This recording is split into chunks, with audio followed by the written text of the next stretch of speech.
الحمد لله رب العالمين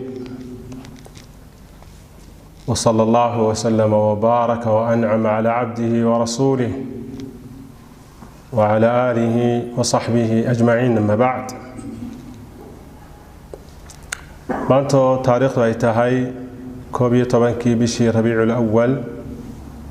1441 hijrada Nabi Muhammad sallallahu alayhi wa alihi wa sallam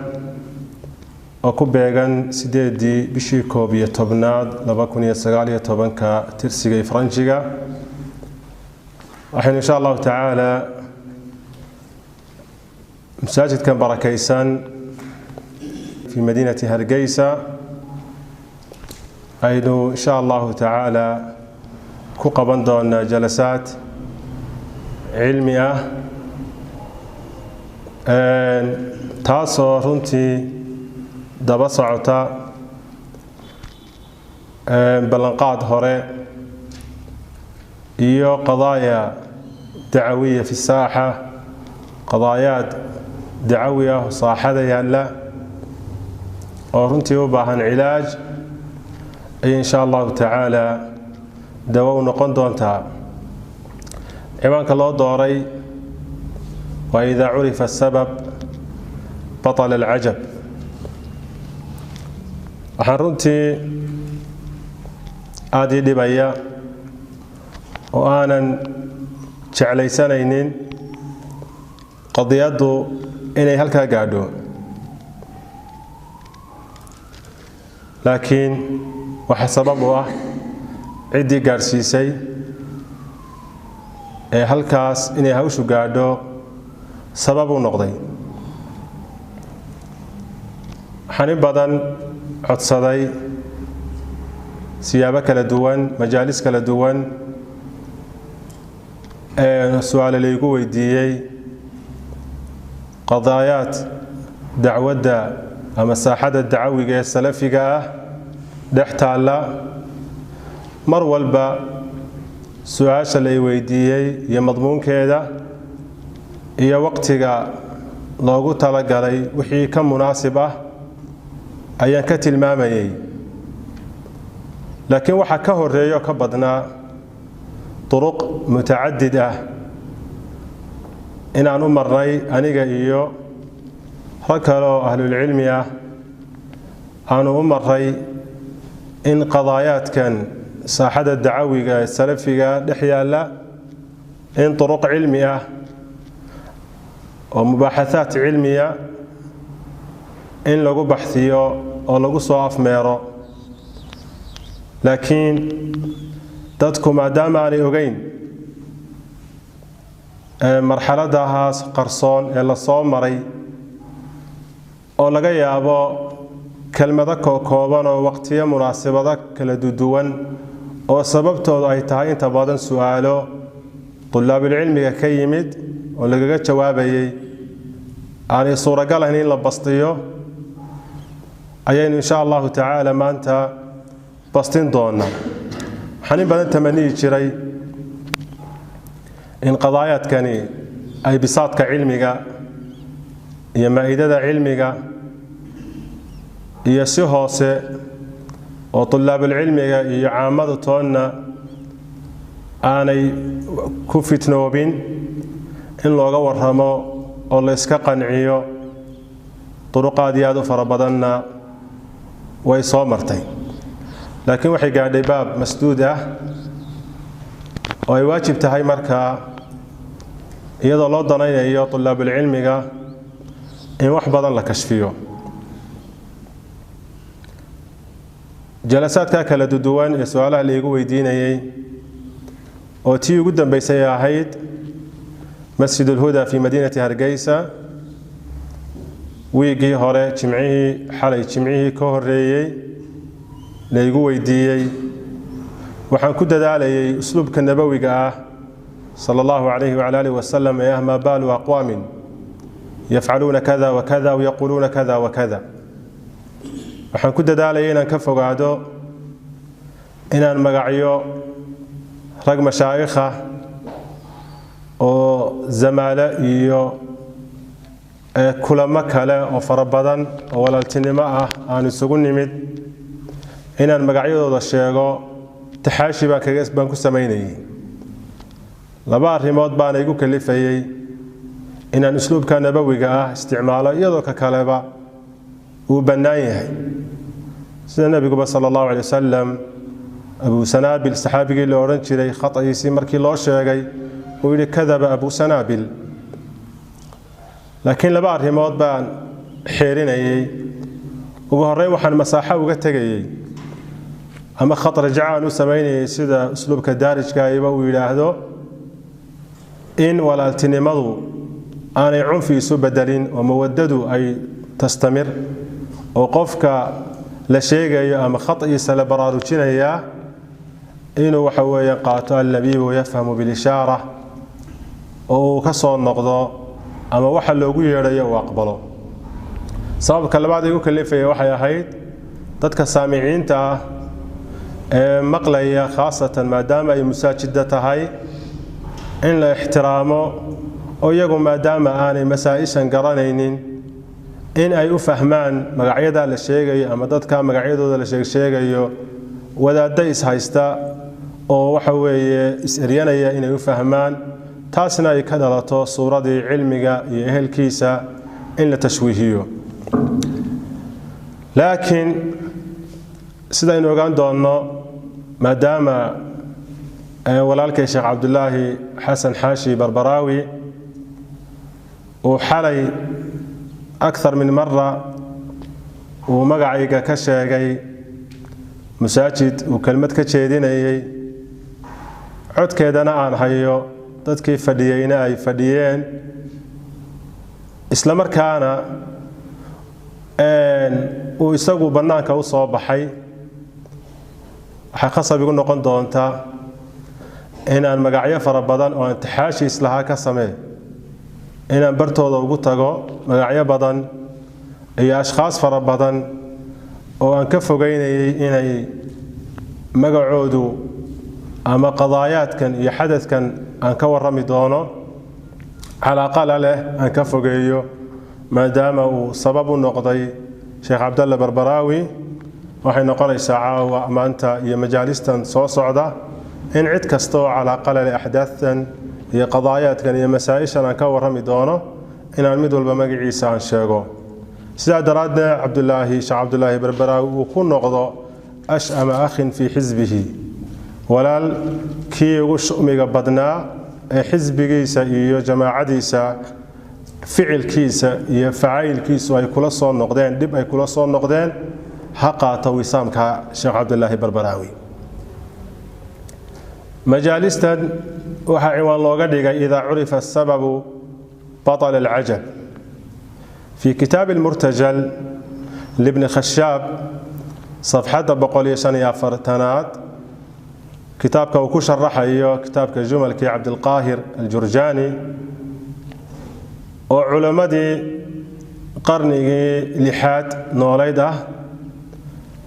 وحاوت المامية هذا الكنوع عاسي إنه مثل نقضي ومركا وكور رمي تعجبك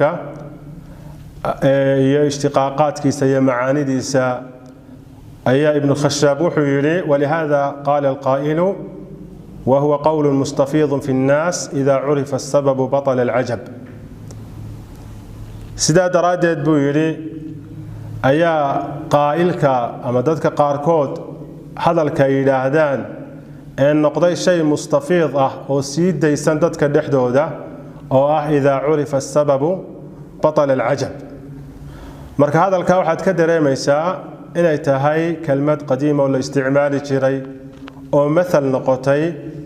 marka مثلkaas oo macnihiisu yahay إذا عرف واطلع على حقيقة الأمر فإن الإشكال يزول فلا غرابة بعد ذلك هذه شيء لقرته وحقيقتي la isdul taago ishkaalka iyo isweydiintu iyo kuwareerku uu suula sida daraadeed qaraabo bacda dalika sababta marka la ogaado غرابة iyo غريبسimo yimaado toona ciwaanka maxaan u doortay ama sababta la ogaaday ee cajabka zuulinaysa maxayt waxaan tilmaamay in waqtiyo aad iyo aad u fara badan oo kala duwan oo qarsoon إن جماعة sida gaarka u sheegata salafiyada ama ixtikaarka ku samaysay ee ilaada salafiyiin baanu nahay ee dadka kalena u diida sida iman doonta oo iyaga uu isku gaar yeela ama ashxaas muayaniina ku gaar yeela cidda kalena u diida ka nafiya qolada noocaasa oo in badan iyo siyaabo kala duwan oo qarsoon aniga iyo qeyrkayba aan uga dalbanay مسائل معينة oo ay sheeganayaan dadka saaxada ku nooli iyaga wixii ka soo haray inay tariiqi hadiyigi nabiga sallallahu alayhi wa alihi wasallam iyo saxaabada ay garab mareen iyaga una ay yihiin cidda kaliya ku taagan waxyaabay markaa ku haystaan cid ka badbaaday ma jirto magacyada saaxada dacwiga saaxada jooga haday tahay magacyada ay sheegaan ama itixaad ku sheegaan ama i'tisaam أما تبليغ جماعة التبليغ أما إخوانك هي أفرعي سكال الدول نوع أيضا طبعا النقطة وحية كصوهرة وحي كتجين إليهن منحرفين إليهن والطريق نبي محمد صلى الله عليه وعلى آله وسلم يكبرين أرك نوع عاصمرك شيء جندق واه شيء جندق واهي وشيء إنشاء جماعات دعوية أما حكمك أي لنيسو جماعات دعوية إن لا أساسه أن وحويا مقع بحيين يقول أي لاهدين وتحزب وتفرق إلى ما هنالك الدلة دي تلمام يسينا أي أدري شدين وحيابك لو أي ثاعيان نوي تشيران لكن سيدين أركي دونه قضيات أصل كوأه انت بدن يكوع العليان سيدين أركي دونه قاركود يلاهدين سيد جماعة الاعتصام وحكستا أو مسائل علمية وكلا أو دن هذا كتجان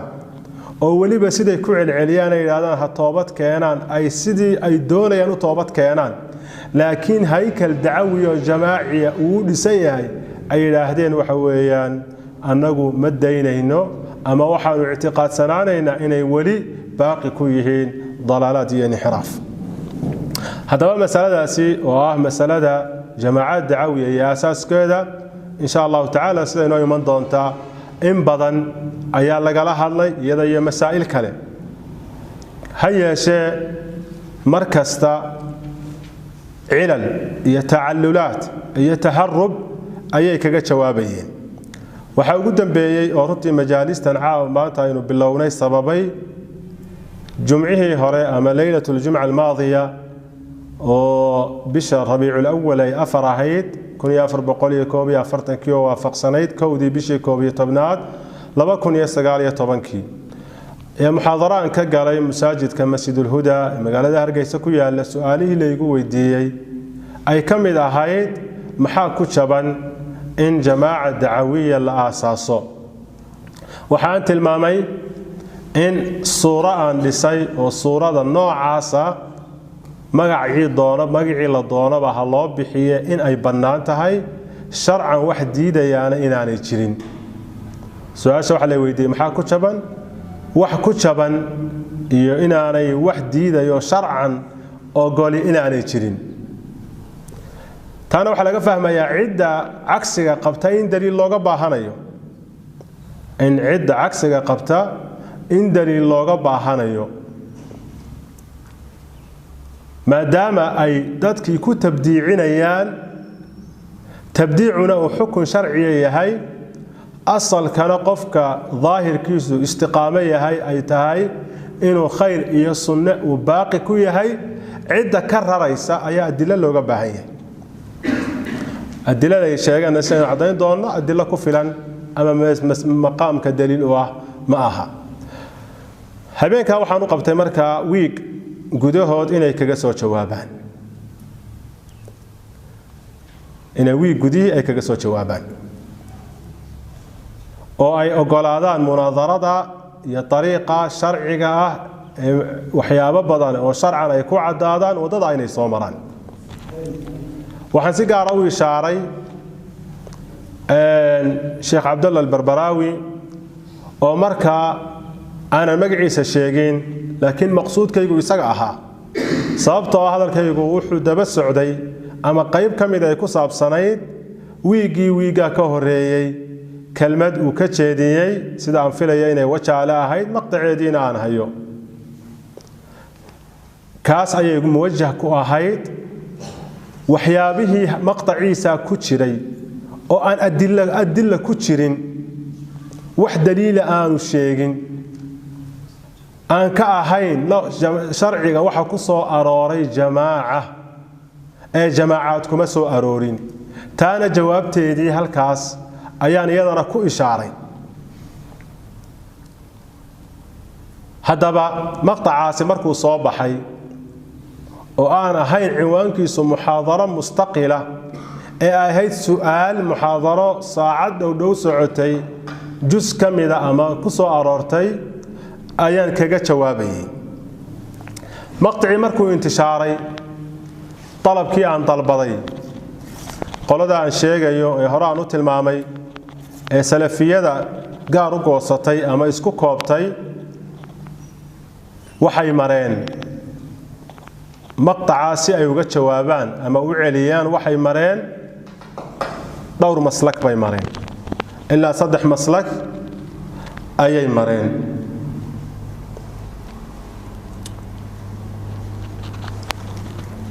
maslaga koowaad iyo ka labaad waxa maray fasaqadooda iyo saqatadooda suuqadooda aan qiimo iyo wasni cilmi lahayn mushkiladda jirtaana waxa weeye kelmadda wadaad la yiraahdo mustalax sharciya ma lafdi sharciya ma aha lafdiga sharciga ahi ee dadka lagu xukumaa ee la siiyaa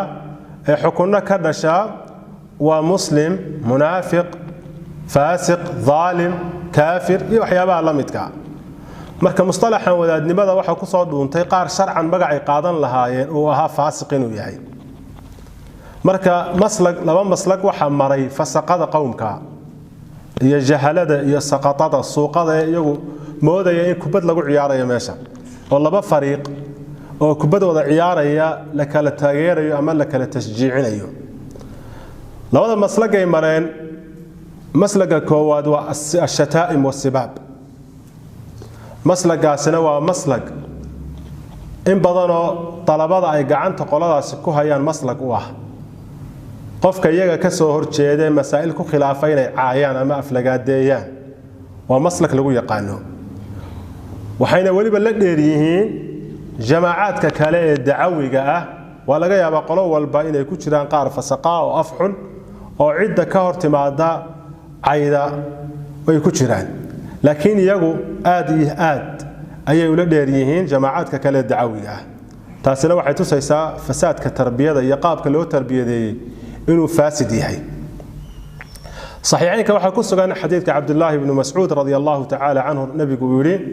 سباب المسلم فسوق وقتاله كفر marka fisqiga halkaas laga qaadanaya oo qofka muslimka inaad cayda arrin banaan ma aha waxay kala mareen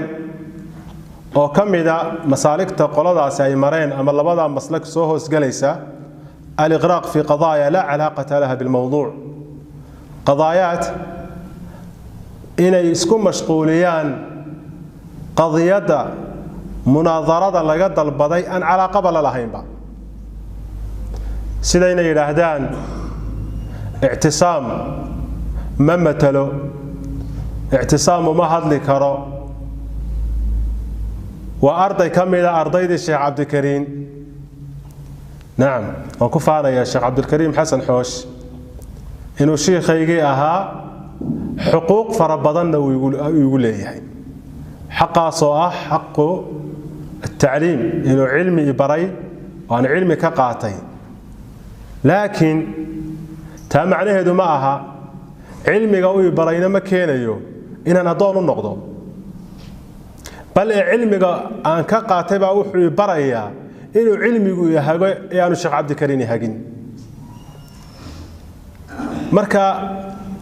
arday buu ahaa sharaf baaniga tahay waxba xalaale wax yeelayso ma jirto Abdullah ibn Mas'ud sida Razin uu warinayo atharka culimada qaar koodna ay inqitaaca ku sheegaan وحولي عبد الله بن مسعود رضي الله تعالى عنه من كان منكم مستنا فليستن بمن قد مات فإن الحي لا تؤمن عليه الفتنة كيدي كمدك عيد كديانيا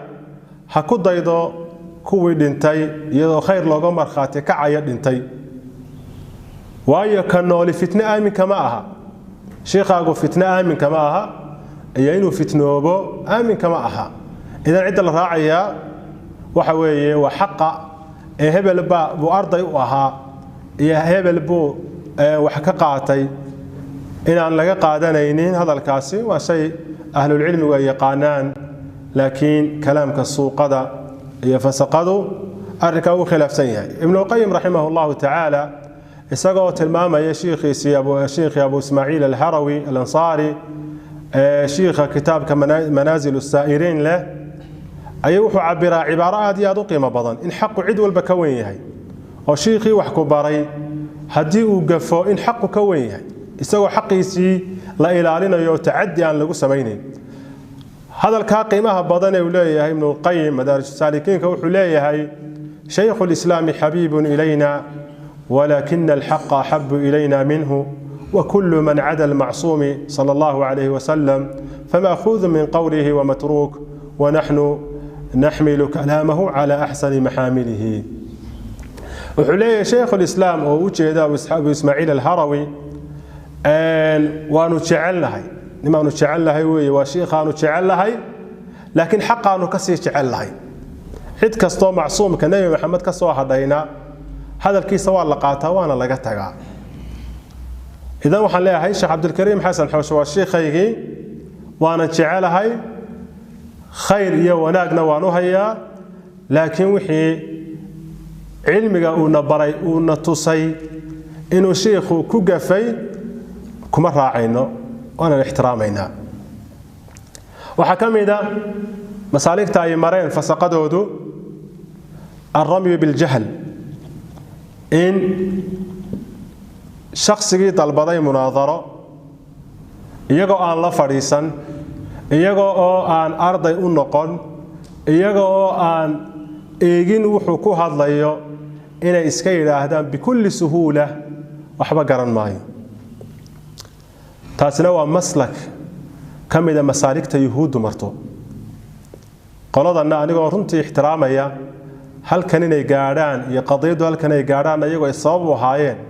وحلا يصدح وصفي أو يهود أي لقارتهاي أي دقن كود شبهي شيخ الإسلام رحمه الله وحوي إلى هذا والمشبه بهم يخشى عليه من الهلاك قفك دقن كودا وحكم إذا يهود لي مادة نصارى وحلو بقى يا هلاك ولهذا خطورة إلى هاي يهودي نصارى ليسوا كيسيو يعني خاصة حتى يسوا تصرف يسوا دقن كودا وحكم إذا أهمية دارن كاسولية هاي وحاول دليل إن معلم والبا تضوي طبعا شيرين كل علينا اهدنا الصراط المستقيم صراط الذين أنعمت عليهم غير المغضوب عليهم ولا الضالين مسالك تصدح ذا وحكم إذا مسلك أنا ينشيجينه أما دقن كان ينشيجينه أو قفكم مركوك وفقسية هاي إن أذكروا قاضو أو ألقاب أن يستاهلين حتى أتسيسو مركوك خلافنا وحي حقه لها آت كقاضو وقارب واحد موديسا كلمة الشيخ لهذا إن شيء قفك لو كرامية أي تاي أو مركا العريسية هاي قفك لو عريسية هنا لقى قاضو مركا لقرها لذا هاينا اللهويو حديث كبخاري صحيح سكسوري حديث أنس قصة عبد الله بن السلام رضي الله تعالى عنه مركي إسلامي والنبي صلى الله عليه وسلم يمد سؤاله ويديي سؤاله النبي وقد جوابي وإسلامي مركو إسلامي اليهود يدق كيدو قرنيا وحاولي يا رسول الله إن اليهود قوم بهت قالوا اليهود ليادا وقالوا ضفرات يبين أبور بدن إن علموا بإسلامي قبل أن تسألهم بهتوني عندك هدي رسولك الله أي أوجادان إسلام كي أي أوجادان أنت آذن يويدين أنو مش أن كتشوجو ويقول بين أبورنا يعني وحوليه عبد الله رضي الله تعالى عنه فجاءت اليهود ودخل عبد الله البيت يهودي ويتمد عبد الله بن سلام رضي الله تعالى عنه قرقوا كلونتي فقال رسول الله صلى الله عليه وسلم أي رجل فيكم عبد الله بن سلام عبد الله بن سلام بوسكيبو يدكتشوغا فقالوا أعلمنا وابن أعلمنا وأخيرنا وابن أخيرنا وأنك نوغو علم بدن آبهين وأنك نوغو علم بدن وحاد علينك نوغو علم بدنا وأنك نوغو خيرك بدن وحانا علينك نوغو خيرك بدنا الكاسي مريين أما أنت كياتك وصر ريساي هويين فقال رسول الله صلى الله عليه وسلم أفرأيتم إن أسلم عبد الله وحد كورنتان هديو عبد الله إسلامه بل كورما كذب وحين أعاده الله من ذلك إلى هيها كما قال لي أرنكا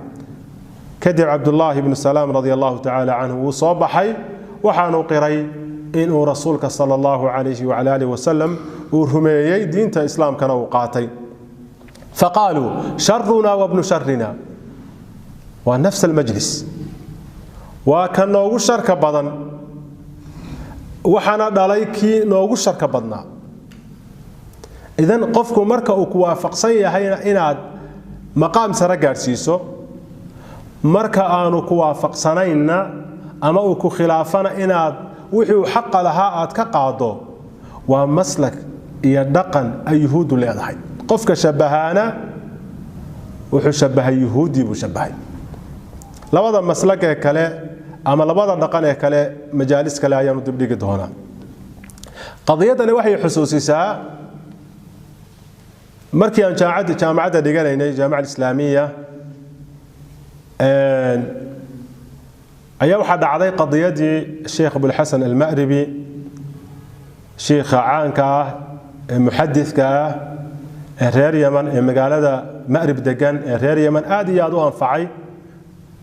cilmigiisu aad iyo aad ugu sareeyo asalkiisu sam Masri ah sheikhaas iyo waxa isku dhacay sheekhan kale Sheikh Yahya al-Hajuri markaskii Sheikh Muqbil ibn Hadi al-Wadi'i markaskiisii u daba maray fadhiyay iyo dhinaca kale xagga Sacuudiga Sheikh Rabi' ibn Hadi al-Madkhali kadibna waa lagu buuqay Abu al-Hasan waxa lagu buuqay masaa'il ayuu ku khilaafay markii lagu buuqay bariga hore intaanu masaa'isha ku khilaafinna علماء ugu waaweyn tayaarkan ayaa waxay u amaani jireen si غير caadi amaantani aan way taala ay ku amaani jireen waxay ku amaanayaan inuu aqoon leeyahay inuu calaamaya inuu naabiqayahay intaan hadaba la isku dhicin buu wuxuu noogu yimid Madiina al-Munawwara ayu ziyaara ku yimid waan xusuustaa ardayda waa la ururinayay sheekhi calaamaha baa yimid كلن بوعاوة قبنايا وحنوي من درسي أنو فدينايا درسي الشيخ عبد المحسن العباد سنن أبي داود كي أيو نوي من وحلو دبيا عيسي غير طبيعية وزير باد مودس مالنتينا أرضيدا ولا أوروريني سي أي شيخ مجلس كيس وحاضران سنة كيسي مركو صوريجي مركيو خلافي وجاهل ما قرنايو وإلى ما هنالك مركب أسلوب متكرر وأن عصبين أي سقون أي مرين والتوغل في التعصب تعصب كي لقوية قاني أراد مشايخ ذو أي وحوي يتعصبين أي كقابلين إيين قدحيا الناصحين أريك مسلقة توغل للمشايخنا سيدا إنو إيمان دونتا إن شاء الله تعالى وشيء أهل العلم قديما حركات كان إسلامي إنتان لأرك بآنا إيمان با تحزب كي كدق جيرين وكقولادني مكاي سميان أراد يا مسائش يا أشخاص إن لو تعصبه أو يجا ولا يبرا لغو حرو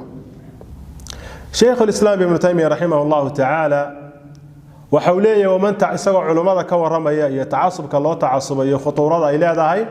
ومن تعصب لواحد بعينه من الأئمة دون الباقين فهو بمنزلة من تعصب لواحد بعينه من الصحابة دون الباقين كالرافضي الذي يتعصب لعلي دون الخلفاء الثلاثة وجمهور الصحابة، وكالخارجي الذي يقدح في عثمان وعلي رضي الله عنهما. فهذه طرق أهل البدع والأهواء الذين ثبت بالكتاب والسنة والإجماع أنهم مذمومون خارجون عن الشريعة والمنهاج الذي بعث الله به رسوله صلى الله عليه وسلم. فمن تعصب لواحد من الأئمة بعينه ففيه شبه من هؤلاء، سواء تعصب لمالك أو الشافعي أو أبي حنيفة وأحمد وغيرهم. ثم غاية المتعصب لواحد منهم أن يكون جاهلا بقدره في العلم والدين وبقدر الآخرين، فيكون جاهلا ظالما، والله يأمر بالعدل والعلم وينهى عن الجهل والظلم. قال الله تعالى: وحملها الإنسان إنه كان ظلوما جهولا، إلى آخر السورة. هذا القيمة بدن خلاصة waxay tahay maadaama hadalkayga uu muwajjah ku yahay طلاب العلم in badan ma fasiri doono ilaa wixii la budda minhu mooyaane. maqsuudka Sheekh al-Islam Ibn Taymiyyah waxa uu tilmaamayaa cidda u tacasubta culimada barkood duuna bacdin u tacasuba inuu la mid yahay sidii kuwii saxaabada u kala tacasubi jiray ee raafidada iyo khawaarijta iyo waxa kale uu tilmaamay inay kuwa sidaa yeelayaan madmuumuun ay yihiin bil kitaab wa sunna wal ijmaa', inay madmuumuun ku yihiin, inay waliba khaarijiin ay yihiin an manhaji an-nabiy sallallahu alayhi wa alihi wa sallam. waxa kale uu tilmaamay qofka sidaa sameynaya u tacasubaya sheekh ama caalim mid kalena difaacaya biduuni xujja inuu yahay mid naftiisana jaahilka ah, ciddan uu xukumaya wax ka sheegayana jaahilka ah qadarkooda, waxaanu noqonayaa jaahil iyo dhaalim. موطن كلا وحكولها الشيخ رحمه الله: ولا يجوز لأحد أن يرجح قولا على قول بغير دليل، ولا يتعصب لقول على قول، ولا لقائل على قائل بغير حجة، بل من كان مقلدا لزم حل التقليد فلم يرجح ولم يزيف ولم يصوب ولم يخطئ، ومن كان عنده من العلم والبيان ما يقوله سمع ذلك منه فقبل ما تبين أنه حق، ورد ما تبين أنه باطل، ووقف ما لم يتبين فيه أحد الأمرين. وحلي يا شيخ ما بنانا إن لبا قول يا لبا قائل waxay sheeganayaan la kala rajaxo ama la kala taasub illa bidaliil kii laakiin isagu muqallida ee qofkan uu daba socdo mas'aladan wuxuu ku dhisayo iyo adiladeeda ay istinbaadkeeda aan fahansanayni isagoo ma banaana inuu wax kala rajaxo uma banaana inuu cid takhtiyeeyo iyo inuu qowl takhtiyeeyo. waa sida ay maanta u badan yihiin qolada ay tarbiyeedeen qoladani oo masaa'il aanay garanaynin كيف وقعت وكيف كانت هي استنباط كان ماشي وكل سيهي اي waxa way isaga sacabatumayaan ama cid ay qabsanayaan oo wax ka sheegayaan qoladaasina waxa way waa mukhti'un way. hadalkaasi waa hadal aad iyo aad u dheer. idan majliska koowaad waxaynu ku soo gunaanadaynaa labada maslak waa laba maslak oo ay ku qaabileen warkii soo baxay ee aniga iga soo yeeray ee mas'ala muhaddad ah aanir mas'aladaas waxa weeyaan munaadaro haduu diyaar u yahay waliba aan ishaaray oo cid aan ishaaray ay tahay Sheekh Abdullah Barbaraawi markii uu soo baxay saddexdii maslag ee lagu qaabilay laba maslag waxa qaatay ama afartii maslag laba kamida waxa qaatay caamadooda ama fasaqadooda iyo sida ay u qaabileen ay uga jawaabeen gaar ahaan social media waxay ku qorayeen ama waxay aniga si shakhsiya oo personal iigu soo dirayeen. haddaan caamada u soo bandhigi lahaa waxay ii soo dirayeen message-yada ii soo dirayeen waxaan ka baqayaa in ay caamadu ka cararaan cid kasto cilmi sheegaysa ama masaajidada ay ka didaan kuwa sheeganaya inay macaahid magaalada Hargeysa ku yaala ka baxeen oo sheeganaya kitaab iyo sunne